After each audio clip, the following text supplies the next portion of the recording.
사람이 약혼하지 아니한 처녀를 꿰어 동침하였으면 납폐금을 주고 아내로 삼을 것이요, 만일 처녀의 아버지가 딸을 그에게 주기를 거절하면 그는 처녀에게 납폐금으로 돈을 낼지니라. 너는 무당을 살려두지 말라. 짐승과 행음하는 자는 반드시 죽일지니라. 여호와 외에 다른 신에게 제사를 드리는 자는 멸할지니라. 너는 이방 나그네를 압제하지 말며 그들을 학대하지 말라. 너희도 애굽 땅에서 나그네였으니라. 너는 과부나 고아를 해롭게 하지 말라. 내가 만일 그들을 해롭게 함으로 그들이 내게 부르짖으면 내가 반드시 그 부르짖음을 들으리라. 나의 노가 맹렬함으로 내가 칼로 너희를 죽이리니 너희의 아내는 과부가 되고 너희 자녀는 고아가 되리라. 내가 만일 너와 함께한 내 백성 중에서 가난한 자에게 돈을 구워주면 너는 그에게 채권자같이 하지 말며 이자를 받지 말 것이며, 내가 만일 이웃의 옷을 전당 잡거든 해가 지기 전에 그에게 돌려보내라. 그것이 유일한 옷이라. 그것이 그의 알몸을 가릴 옷인즉 그가 무엇을 입고 자겠느냐. 그가 내게 부르짖으면 내가 들으리니 나는 자비로운 자임이니라. 너는 재판장을 모독하지 말며 백성의 지도자를 저주하지 말지니라. 너는 내가 추수한 것과 내가 짜낸 즙을 바치기를 더디하지 말지며, 내 처음 난 아들들을 내게 줄지며, 내 소와 양도 그와 같이 하되 이랫동안 어미와 함께 있게 하다가 여드레 만에 내게 줄지니라. 너희는 내게 거룩한 사람이 될지니 들에서 짐승에게 찢긴 동물의 고기를 먹지 말고 그것을 개에게 던질지니라. 보면 당연한 것처럼 보이기도 하지만 많은 부분에서 어쩌면 그 기준이나 요구가 너무 어려운 것이 아닌가, 너무 높은 것이 아닌가라는 생각들을 하게 되어집니다. 그럼에도 불구하고 왜 하나님께서는 이스라엘 백성들에게 이토록 높은 일들을 요구하고 또 높은 수준의 삶을 이스라엘 백성들에게 요구하고 계실까요? 오늘 그 말씀을 통해서 이 하나님의 율법과 또 명령의 그 본질적인 의미들을 우리가 잠시 살펴보고자 합니다. 16절에는 약혼하지 아니하는 여인을 꿰어서 동침했을 경우에 어떻게 해야 되는지 말씀하고 있는데, 남자는 그 여인을 아내로 삼으라고 분명히 말씀하고 있습니다. 또한 여인의 아버지가 딸 주기를 거부할 수 있지만 그 남자에게는 다른 선택의 여지가 없다라고 또 분명히 말씀하고 있습니다. 왜냐하면 그런 실수를 범한 남자는 분명히 자신의 말과 행동에 책임을 져야 되기 때문입니다. 그리고 오늘 이 말씀에서 우리가 분명히 볼 수 있는 것, 결혼이라는 것은 한 남자와 또 한 여자, 이것이 하나님의 창조 원칙과 또 하나님께서 우리 가운데 요구하시는 분명한 법이라는 것입니다. 한 남자와 한 여자가 만나서 결혼하는 것은 여러분 변개될 수 없고 바뀌어질 수 없는 것이죠. 지금 우리가 살고 있는 이 시대가 성적으로 아무리 개방이 되고 또 많은 잘못된 법들을 요구하고 있는 상황이라고 할지라도 여러분, 우리는 이 하나님의 창조 섭리를 부인할 수 없고 바꿀 수 없다라는 것입니다. 우리의 성과 가정에 대한 기초는 언제나 한 남자였고 한 여자였습니다. 한 남자와 한 여자를 통해서 하나님은 아름다운 하나님의 가정들을 분명히 세워가시는 것들을 볼 수 있습니다. 또한 하나님은 너무나 단호한 문장으로 무당에 대해서는 어떻게 말씀합니까? 그를 살려두지 말라고 이야기합니다. 여러분, 이렇게 단호한 문장으로 한 문장으로 짧게 무당에 대해서는 이야기하고 끝내실 것일까? 더 이상 이야기할 필요가 없는 것이죠. 구구절절 설명할 필요가 없는 것이죠. 여러분, 당시 무당이라고 하면 기륭을 점치는 사람, 그리고 영적인 능력이 있어서 많은 사람들이 그 사람에게 찾아가서 미래를 묻기도 하고 때로는 죽은 자를 소환하는 역할을 당시에 무당들이 했던 것을 볼 수 있습니다. 그런데 인간이라는 것은 한계가 있는 어떤 존재이기 때문에 그 두려움과 염려 때문에 사람들은 이 무당에게 찾아가서 미래를 물어보게 되어지는 것이죠. 그런데 단순히 미래를 물어보는 것에 끝나는 것이 아니라 미래에 대한 두려움과 염려가 있는 이 인간들이 어느새 이 무당이라는 존재를 의지하고 의존하게 되어진다는 것입니다. 여러분, 우리가 의지하고 의존해야 될 존재는 성경에서는 분명 하나님 외에 다른 분이 없다라고 말씀하고 있습니다. 즉, 무당을 의지한다라는 것은 또 앞에 불확실한 미래와 두려움 때문에 이 무당에게 자신의 인생을 맡긴다라는 것은 여러분, 이것은 곧 우상 숭배와 같습니다. 그리고 이것은 하나님께서 그토록 싫어하시는 영적인 음행과도 같습니다. 그렇기 때문에 하나님은 무당에 대해서는 너무나 단호하게 말씀하고 있습니다. 그리고 21절부터 24절까지는 지키지 않으면 반드시 하나님께서 복수하실 거라고, 보복하실 거라고 선언하시는 명령이 등장하는데, 그것은 나그네, 과부, 그리고 고아를 해롭게 하는 사람에 대해서 주님은 분명히 경고를 하고 계십니다. 여러분, 이스라엘 백성들이 멸망한 가장 큰 이유 중에 하나는 그들이 하나님을 버리고 우상 숭배를 한 이유가 들어있지만, 그러나 마지막 순간까지 이들이 했던 또 하나의 범죄가 이 나그네와 과부와 고아들을 멸시하고 돌보지 않은 책임이 이스라엘 백성들에게 여전히 존재하고 그들이 멸망당한 큰 이유 중에 하나가 되었습니다. 여러분, 하나님은 하나님의 입으로 뭐라고 말씀하셨습니까? 나는 고아들의 아버지다라고 말씀하셨습니다. 그리고 나는 과부의 재판장이다라고 말씀하셨습니다. 그리고 나그네와 고아와 이 과부의 부르짖음을 나는 반드시 듣고 응답할 것이라고 주님은 말씀하셨습니다. 그리고 25절에 보면 하나님은 가난한 자에게 돈을 꾸어 주었을 때에 그 꾸어준 것에 대해서 채권자로 행세하지 말고 이자를 받지 말라고까지 이스라엘 백성들에게는 말씀하셨습니다. 여러분, 옷을 전당 잡았다면 그것을 해지기 전에 돌려 주어야 하는 것이 이들의 법이었습니다.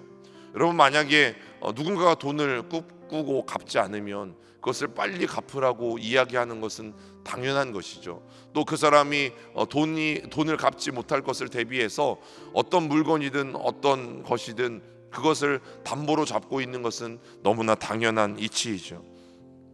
빚을 다 갚지 않았는데도 전당 잡았던 옷을 다시 돌려주어야 하는 것은 우리가 생각할 수도 없고 지금 이 시대에는 상상할 수도 없는 일들입니다.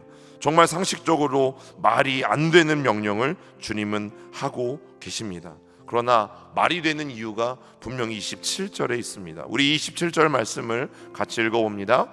그것이 유일한 옷이라, 그것이 그의 알몸을 가릴 옷인즉 그가 무엇을 입고 자겠느냐. 그가 내게 부르짖으면 내가 들으리니 나는 자비로운 자임이니라. 하나님은 오늘 자기 자신을 어떻게 소개하고 계십니까? 나는 자비로운 하나님이다. 가난하고 연약한 자들을 향해서 우리가 해야 될 것, 권리를 요구하는 것보다 그에 대해서 긍휼함과 자비를 앞세워야 한다라고 주님은 말씀하고 계십니다. 그러면서 하나님께서 이 모든 것들을 종합하면서 31절에 하시는 말씀이 있죠. 끊임없이 우리에게 거룩함을 요구한다라는 사실입니다. 여러분, 출애굽기 19장 6절에는 하나님께서 이스라엘 백성들과 처음 언약을 맺으시면서 그렇게 시작을 하고 있습니다. 너는 나에 대하여 거룩한 백성이 되고 제사장 나라가 될 것이라고 하나님은 말씀하고 있습니다. 계속해서 하나님의 말씀을 바라볼 때에 거룩이라는 단어가 끊임없이 등장합니다. 여러분, 거룩한 백성은 오늘 저와 여러분들이 하나님과의 관계 속에서 어떠한 모습으로 서야 될지를 우리에게 말하고 있는 것입니다. 그리고 거룩이라는 속성은 여러분, 사람에게 있는 속성이 아니고 하나님에게 있는 속성입니다. 세상 그 어떤 것도 거룩할 수 없고 하나님 그분만 거룩하실 수 있습니다. 그러면 동일하게 오늘을 살아가는 하나님의 백성들에게 하나님이 끊임없이 거룩하라고 말씀하시는데 우리는 어떻게 거룩해질 수 있습니까?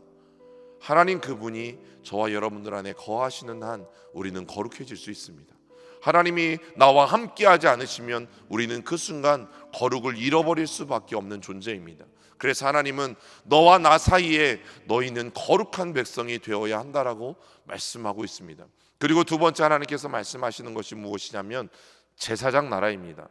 너희는 나에 대하여 제사장 나라가 될 것인데, 제사장은 하나님과 나와의 관계가 아니라 나와, 즉 여러분과 세상과의 관계 속에서 우리가 가져야 할 모습입니다. 제사장 나라는 하나님을 믿는 나라가 어떤 나라인지 여러분들 한번 보십시오. 우리는 다른 바알이나 아세라가 아니라 우리는 하나님을 섬기는 민족입니다. 그런데 하나님을 섬기는 민족은 하나님의 법을 따르는데 하나님을 섬기는 우리들이 얼마나 기쁘게 살아가는지, 얼마나 행복하게 살아가는지, 얼마나 이 사회가 정직하고 바르게 하나님을 섬기면서 살아가는지 보시고 여러분들도 바알과 아세라를 버리고 하나님을 택하는 민족이 되십시오라고 말하는 게 제사장 나라입니다. 우리가 마치 마트에 가면 저녁 시간이 다 되었을 때에 여러분 시식할 수 있는 음식들을 주는 것처럼 이 음식을 먹어보고 여러분 이 음식이 맛있으면 우리 만두 좀 사주세요라고 이야기하는 것처럼, 또 아파트를 짓기 전에 모델하우스를 열고 아파트가 어떻게 지어질지를 미리 사람들에게 공개하고 우리 아파트가 이렇게 멋지고 아름답게 지어지니까 이 우리 아파트를 꼭 사세요라고 홍보하는 것처럼, 여러분 제사장 나라는 하나님을 홍보하는 사람들이에요. 그런데 여러분, 하나님의 기준이 왜 그렇게 높았는지 그 이유가 여기에 나와요. 만약 이스라엘 백성들의 삶이 옆에 있는 바알을 섬기는 사람들의 삶과 똑같다, 아세라를 섬기는 사람들의 삶과 똑같다, 그렇다면 어떤 특별함이 이스라엘 백성들의 삶 가운데 있을까요? 하나님을 섬기는 그런 사람들의 모습이 뭐가 특별하길래 이 바알을 섬기는 거나 하나님을 섬기는 거나 다름없네, 아세라를 섬기는 거나 부처를 섬기는 거나 다른 신을 섬기는 거나 내가 냉수 한 그릇 떠놓고 비나이다 비나이다 하는 거나 하나님을 섬기는 사람들의 삶이나 다름없는데 왜 굳이 하나님을 섬기라고 이야기하는 거야? 라고 사람들이 생각할 수밖에 없는 것이죠. 여러분, 하나님은 도덕적으로도 사람들이 생각하는 것보다 훨씬 더 높은 수준의 삶을 우리에게 요구하고 계시잖아요. 여러분, 법적으로는 사람을 죽여야 살인이지만 하나님의 말씀은 무엇도 살인입니까? 우리가 형제를 미워하는 것. 하나님의 법은요, 여러분, 인간이 만든 어떤 도덕적인 법보다 훨씬 더 우위에 있습니다. 그리고 어찌하면 훨씬 더 우리보다 엄격한 것을 요구하고 있습니다. 여러분, 크리스천은 선하고 자비로운 삶과 그리고 높은 이런 기준들로 말미암아서 어쩌면 세상을 놀라게 해야 할 책임이 우리에게 있는 것이죠. 그 놀람을 하나님에 대한 인식, 야, 정말 하나님을 섬기는 사람이 다르구나, 하나님을 섬기는 백성은 다르구나, 정말 하나님은 살아계시는구나, 여러분, 이것을 보여줄 수 있는 방법은 저와 여러분들밖에 없어요. 하나님을 이미 믿고 있는 사람들, 예수 그리스도를 이미 믿고 있는 사람들을 통해서 세상 사람들은 하나님을 알게 되어집니다. 그래서 어떤 신학자는 그리스도인의 삶은 하나님을 보여주는 창문이다라고 이야기했습니다. 여러분, 세상의 사람들은 저와 여러분들이라는 창문을 통해서 하나님을 알 수 있다라는 것입니다. 여러분, 말씀은 지금도 우리에게 동일한 것을 요구하고 그리고 알려주고 있습니다. 성경은 너희의 온전한 삶을 통해서 하나님을 드러내고 또 하나님의 영광을 드러내라고 말씀하고 있습니다. 그리고 그 삶으로 세상을 하나님께 인도할 책임이 오늘 저와 여러분들에게 있다라고 말씀합니다. 여러분, 에스겔서 5장 5절에 보면 이 이스라엘이라는 작은 나라는 열강 가운데 둘려 있다라고 하나님이 말씀하세요. 그런데 하나님께서 일부러 내가 너희를 그 열강 가운데 둘러 있게 하겠다라고 말씀하세요. 여러분, 이스라엘의 지도를 잘 살펴보시면 아래쪽으로는 거대한 애굽이, 그리고 오른쪽으로는 바벨론이나 바사와 같은 거대한 제국들이, 또 위쪽으로는 유럽과 같은 나라들이 늘 이 이스라엘이라는 나라를 통로로 삼아서 남쪽에서 북쪽으로 점령하러 올라갈 때 늘 고통을 당했던 나라가 이스라엘이고, 북쪽에서 남쪽으로 밀고 내려올 때도 늘 고통을 당하고 밟혔던 나라가 이스라엘이에요. 그럼에도 불구하고 하나님께서 왜 그 민족을 거기에 두셨는지 아세요? 여러분, 그 복음을 들고 남쪽으로 내려가면 아프리카와 이어져요. 오른쪽으로 그들이 쭉쭉 이어져 나아가면 아시아와 이어지고, 북쪽으로 올라가면 유럽 대륙과 만나는 곳이 바로 이스라엘이라는 땅이에요. 하나님의 분명한 동기가 보이죠. 너희가 거룩한 백성이 되고 제사장 나라가 되어서 하나님을 믿는 하나님의 백성들이 얼마나 다른지, 그리고 하나님을 섬기는 것이 얼마나 영광되고 복된 일인지를 보여주어야 한다는 분명한 메시지가 여러분, 그들이 자리 잡고 있는 그 나라 가운데 있었던 것입니다. 그런데 오늘을 사는 우리에게 동일하게 여전히 힘들고 험난한 세상이지만 하나님은 하나님을 의지하라고 말씀하고 있습니다. 그리고 높은 기준인 것처럼 보일지 모르지만 그 기준을 따르는 것이 어찌 보면 하나님의 영광을 나타내고 사람들에게 하나님의 나라를 보여줄 수 있는 길이라고 우리에게 말씀하고 있습니다. 사랑하는 여러분, 31절 말씀처럼 세상과 구별되십시오. 세상에 살고 있지만 세상과 구별되십시오. 그렇게 구별되어 세상에 하나님을 드러내는 것이 여러분 하나님의 뜻인 것입니다. 우리 같이 기도하겠습니다. 좋으신 하나님 감사합니다. 오늘 이 새벽 다시 한번 하나님의 말씀 앞에 앉은 우리들을 기억하여 주시고, 하나님 우리가 온전한 삶으로 하나님의 영광을 드러내게 하시고, 또 그 삶으로 세상을 하나님께 인도하는 하나님 그 일들을 우리가 오늘도 할 수 있도록 주님 우리를 붙잡아 주시옵소서.